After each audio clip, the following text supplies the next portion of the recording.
Hello friends, నేను పద్మా కత్తి. ఈరోజు మనం మాట్లాడుకునేటువంటి టాపిక్ దైవీక శక్తి అంటే డివైన్ ఫెమినిజం. మీలో చాలామంది వినే ఉంటారు ఈ వర్డ్. కానీ దైవీక స్త్రీతత్వం, దైవీక శక్తి అనగానే అందరూ కేవలం స్త్రీ రూపం మాత్రమే కాదు, కేవలం స్త్రీలోనే ఉంటుంది అని అనుకుంటారు. కానీ కానే కాదు, పురుషుడైనా స్త్రీ అయినా ఇది అందరిలో ఉంటుంది. ఎందుకంటే ఇది మనసు శక్తి అండ్ సృష్టి శక్తి, క్రియేటివిటీ ఫ్లో అన్నమాట. ఇది ప్రేమ రూపంలో నిరంతరం ప్రతి ఒక్కరిలోనూ ఉంటుందన్నమాట. ఇప్పుడు చూడండి, మనకి ఎప్పుడైనా కానీ మానసికంగా మనం బలహీనంగా ఉన్నాము, లేకపోతే శారీరకంగా తరచుగా ఒత్తిడికి గురవుతున్నాము, లేకపోతే మనలో ఏదో తెలియనటువంటి నిరంతర అలజడి ఉన్నది అనుకోండి, అదే మీకు ఇండికేషన్ అన్నమాట. అంటే దైవీక స్త్రీతత్వానికి మేము అనుసంధానం అవ్వటం లేదు అన్నమాట. దైవిక స్త్రీతత్వం యొక్క లక్షణాలు ఏంటి? ప్రేమతత్వము, కరుణ, అలాగే మన చుట్టూ ఉన్నటువంటి ప్రేమ, కరుణ, అలాగే నర్చరింగ్ ఎనర్జీ, ఇవి అనేటివి ఒక స్త్రీ యొక్క తత్వాలు. అలాగే పురుషుల్లో ఉన్నటువంటివి డెసిషన్ మేకింగ్, ప్రణాళికలు సిద్ధం చేయడం, లేకపోతే మనుగడ కోసం అల్పెడకుండా శ్రమించడం, నిరంతరం పని అంటే మెకానికల్గా ఎప్పుడూ పనిచేయడం. ఇది కేవలం పురుషుల్లోనే కాదు, స్త్రీలోనూ కూడా జరుగుతుంది అన్నమాట. కానీ ఈ దైవిక స్త్రీతత్వం ఎప్పుడు తనంతను షరతులు లేనటువంటి ప్రేమను అనుభూతి చెందాలనేటువంటి నిగూఢమైన స్త్రీతత్వం ప్రతి వ్యక్తిలోనూ నిగూఢంగా ఉంటుంది. ఎప్పుడైతే ఈ ప్రేమతత్వానికి అంటే ఈ యొక్క ప్రేమ ప్రవాహానికి ఆటంకం అనేది ఏర్పడుతుందో, అప్పుడు ఏమవుతుంది? ఆ స్త్రీతత్వం యొక్క శక్తి మానసికంగా బలహీనంగా ఉన్నట్టుగా, తగ్గినట్టుగా అనుభూతి పొందుతారు.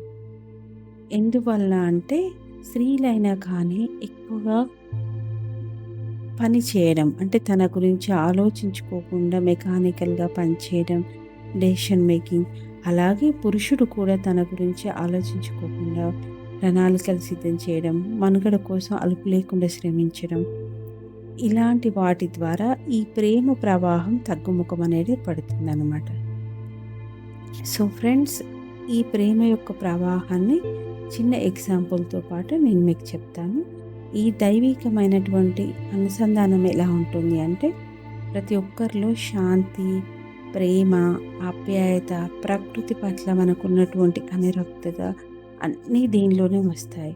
ఫర్ ఎగ్జాంపుల్, ఒక తల్లి తన బిడ్డకు దీవెనలతో అంటే బ్లెస్సింగ్స్తో ప్రతి క్షణం చూపేటువంటి ప్రేమ, ఇది దైవిక స్త్రీతత్వం. అలాగే ఒక పురుషుడు తన యొక్క సహనం, మృదుత్వం చూపిస్తాడు చూడండి, అది కూడా ఈ తత్వమే అన్నమాట. అంటే మనలో ఈ రెండు బ్యాలెన్స్ ఉండాలి అన్నమాట. కానీ దీని ప్రవాహం ఎలా తగ్గుతుంది? నిత్య జీవితంలో మన ఒత్తిడులు, బాధల కారణంగా ఈ యొక్క ప్రవాహం అనేది మనకు తగ్గుతూ వస్తుందన్నమాట. కానీ ఈ దైవిక అనుసంధాన్ని మనల్ని చాలా మెథడ్స్ ఉన్నాయి. అందులో ఒకటి ఎలా పొందాలి అంటే, ప్రకృతిలో కొంత సమయాన్ని గడపాలి.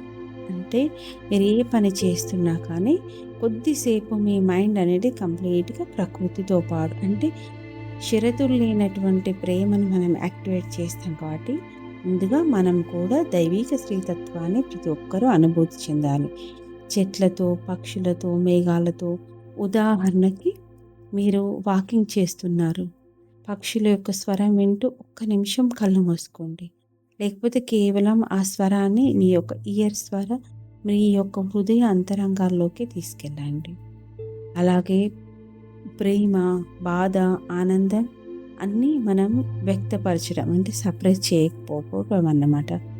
ఓకే, ఇలాంటి వాటి ద్వారా ఈ యొక్క స్త్రీతత్వం అనేది మనం యాక్టివేట్ చేయొచ్చు అన్నమాట. అంటే మన శరీరానికి విశ్రాంతి, మనసుకు శాంతి, మరియు మన యొక్క సోల్కి కూడా ఇది ఒక ఫుడ్ లాంటిది అన్నమాట. ఈ విధంగా మనం ఎప్పుడు దైవిక స్త్రీతత్వాన్ని మనలో యాక్టివేట్ చేయవచ్చు. అలాగే మన చుట్టూ ఉన్నటువంటి దివ్యమైన ప్రేమ, అన్కండిషనల్ ప్రేమను మన హృదయంలోకి పీల్చుకున్నప్పుడు ఆటోమేటిక్‌గా మిమ్మల్ని మీరు గమనించొచ్చు. శారీరక, మానసిక అలసట, శక్తిహీనమవుతున్నటువంటి భావన క్రమక్రమంగా మనలో తగ్గుకుంటూ వస్తుంది. ఇది ఒక method. Okay. Thank you friends. Thank you all of you.